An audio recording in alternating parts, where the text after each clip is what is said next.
আসসালামু আলাইকুম রহমতুল্লাহ বারাকাতু। আমরা এখন পবিত্র ভূমিতে অবস্থান করছি, আমি এবং শেখ সাদিকুর রহমান আজহারি।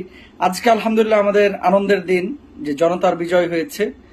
আমরা ইতিমধ্যে দেখতে পাচ্ছি যে অনেকে রাষ্ট্রীয় সম্পদ আপনারা ভাঙচুর করছেন, নষ্ট করছেন। দেশটা তো আমাদের সবার, যারা আন্দোলন করেছে, যারা ঘরের ভেতরে ছিল, তাদের সবারই কিন্তু এই দেশটা।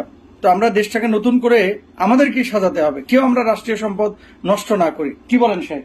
জি, আসলে লা তুফসিদু ফিল আরদ, জমিনের মধ্যে বিশৃঙ্খলা সৃষ্টি করা যাবে না। আমরা ভাঙচুর না করি আমাদের দেশীয় সম্পদ, রাস্তাঘাট, আমাদের লাইট, আমাদের কারেন্ট ব্যবস্থা এবং ধর্মীয় অনুভূতিতে আঘাত হানে, যেমন অন্যান্য ভাইদের যে ধর্মীয় উপাসনালয় আছে, এগুলোর মধ্যে কোনো আঘাত করা, যেটি আমাদের দেশের প্রতি ব্লেম চলে আসবে এবং অন্যান্য রাষ্ট্রের শকুনের দৃষ্টি পড়বে, এই জাতীয় কর্মকাণ্ড আমরা বন্ধ রাখি। জি শাহেক, তো আমরা প্রবাসীদের উদ্দেশ্যে বলতে চাচ্ছি রেমিটেন্সের বিষয়টা।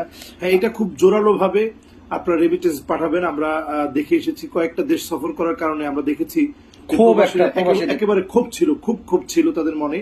তারা টাকা একেবারে বন্ধ রেখেছিল। আপনারা এখন দুহাত ভরে আপনারা ইনশাআল্লাহ প্রবাসের থেকে রেমিটেন্স গুলো পাঠিয়ে দেন, দেশটাকে ঘোরার কাজে আপনারা সহযোগী হন ইনশাআল্লাহ। ধন্যবাদ, সবাই দোয়া করবেন। এবং সবশেষ যে কথাটা বলতে চাচ্ছি, আমরা বিজয় উদযাপন করব আল্লাহর শুকরিয়া আদায় করে, মারামারি কাটাকাটি